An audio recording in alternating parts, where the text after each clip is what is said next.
Bonjour, si vous êtes un cadre supérieur ou un chef d'entreprise sous pression, vous devez être confronté à la question comment trouver l'équilibre entre ma vie professionnelle et ma vie personnelle, alors qu'il m'en est demandé toujours plus. Vous êtes pris dans un dilemme. D'un côté, vous ressentez la culpabilité de ne pas avoir donné le maximum à votre entreprise. De l'autre, vous avez l'impression de délaisser vos proches et de fuir vos responsabilités personnelles. Je m'appelle Jean-Luc Ewald, je suis coach de dirigeants. J'aide les cadres supérieurs et les chefs d'entreprise sous pression à trouver la bonne posture pour passer un palier dans leur carrière et dans le développement de leur entreprise. J'ai moi-même été confronté au dilemme que vous vivez et je voudrais vous éviter 3 pièges dans lesquels il est facile de tomber et qui nuisent à votre équilibre. Le piège le plus courant est de s'interdire de ralentir, croire qu'en en faisant plus maintenant, j'aurai plus de disponibilité après pour faire le reste. Dans le monde du toujours plus vite, du dépassement de soi, le manager performant se doit d'être un coureur de fond. Ralentir, en quoi est-ce important?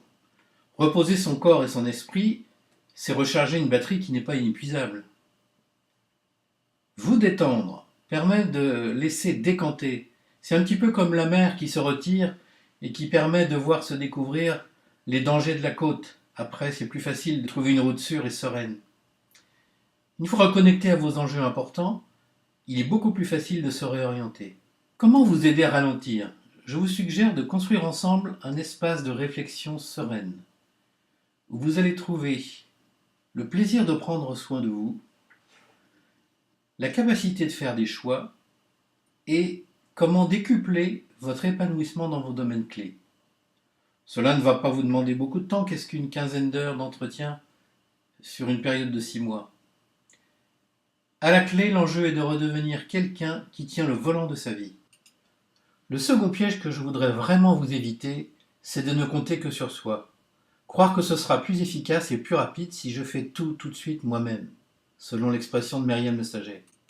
Il y a plein de bonnes raisons de ne compter que sur soi. D'abord, on n'est jamais mieux servi que par soi-même, comme nous dit l'adage. Et puis, le système éducatif et le système entrepreneurial nous évaluent au mérite individuel.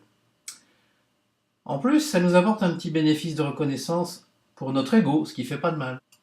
Alors quel est le problème? Plus de responsabilités entraînent de se sentir encore plus redevable de choses à faire. Et le niveau de stress induit paralyse la capacité créative du cerveau. Il devient donc vital de redistribuer les cartes. Équilibrer sa vie passe par faire le ménage dans son agenda. Classement vertical pour toutes les habitudes devenues inutiles. Arrêtez de faire à la place des autres. Se faire remplacer aux réunions où vous n'avez aucune réelle contribution.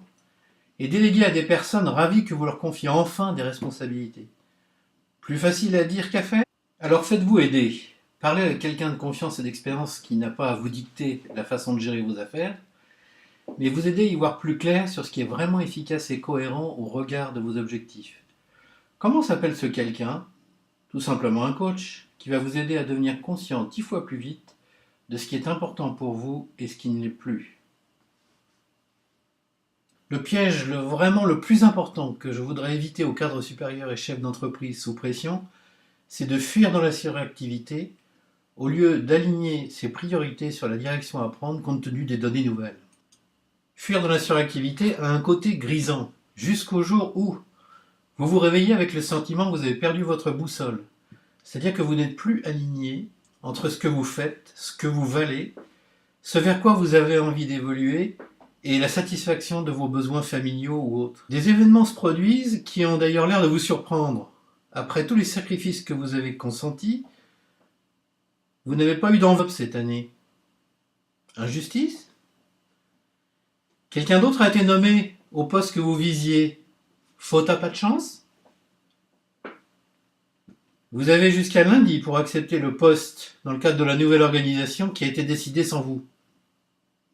Fatalité? Pourquoi est-ce si important d'être aligné sur ce qui fait sens? Parce que, comme le dit le proverbe chinois, le vent n'est favorable qu'aux navires qui ont choisi leur destination.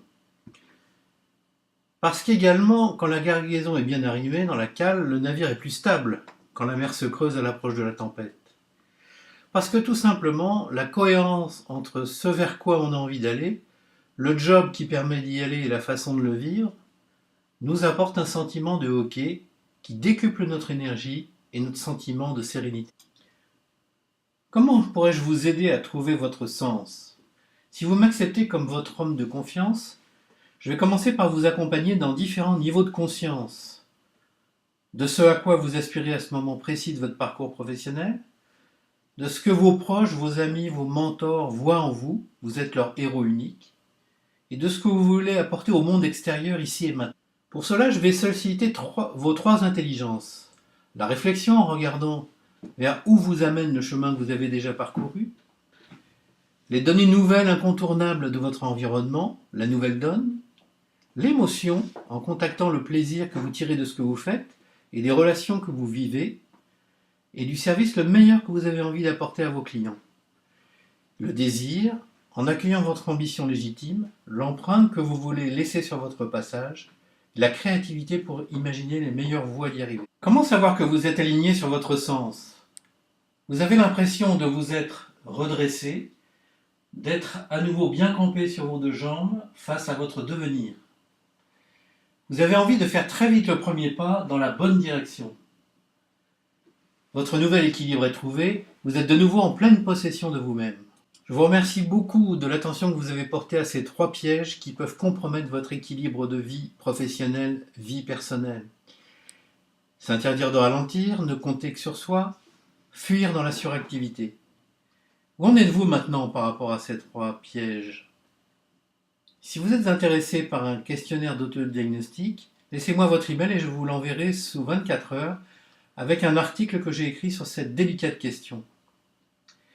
Et si vous ressentez l'intérêt d'aller encore plus loin, j'organise aussi sur rendez-vous des sessions gratuites d'1h30 pour explorer votre contexte et construire avec vous une recommandation personnalisée. À bientôt, j'espère.